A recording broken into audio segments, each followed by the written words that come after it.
Salut!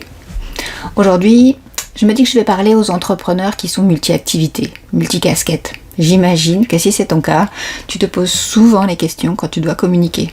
Est-ce qu'on comprend? Est-ce que c'est clair? Est-ce qu'il faut que je dissocie mes différentes activités? Comment je vais m'en sortir? Et bien c'est un peu les questions que Carole est venue me poser quand on a décidé de faire son équipe de Miss, parce que pour le coup on a une équipe. Je suppose que tu les as peut-être déjà vus. Alors je me les suis imprimés pour faire des petits objets, parce que moi j'aime bien quand c'est réel. Tu vois, ça c'est Miss Carole pour la partie Carole en elle-même. Et puis tu as peut-être vu passer Miss Cookie. Miss Cookie, j'avoue que je l'aime bien. Pour la partie cuisine, parce que Carole elle a plusieurs cassettes, donc une partie cuisine et une partie plutôt produits ménagers. Voilà, avec Miss Nickel. Tu vois, du coup, on a 1, 2, 3 Miss, une team, carrément, pour chacune de ces activités, pour chacune de ces facettes.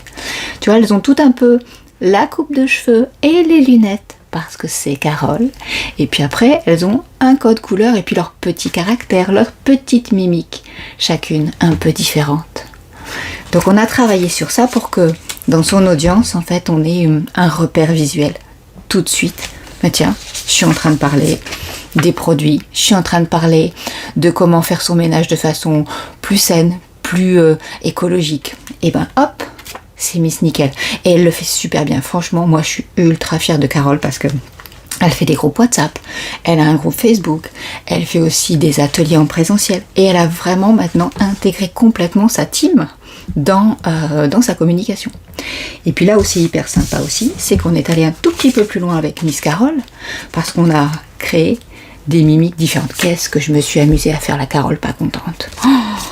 Et puis la Carole contente. Et puis finalement, celle qui se pose des questions. Tu vois, finalement, je dis beaucoup trop finalement, on a créé un vrai personnage avec un vrai caractère, et Carole maintenant commence à l'utiliser dans sa communication en se disant ah mais ouais, là ce message il passerait tellement mieux avec une Miss Carole pas contente, ou tellement mieux avec une Miss Cookie. C'est ça en fait que je veux t'aider à développer, surtout quand on est multi-activité, c'est d'avoir un fil conducteur clair avec finalement un personnage qui va incarner le toi dans cette activité, qui va incarner ce que tu proposes, mais bien dissocié des différentes activités tout en ayant ton fil conducteur.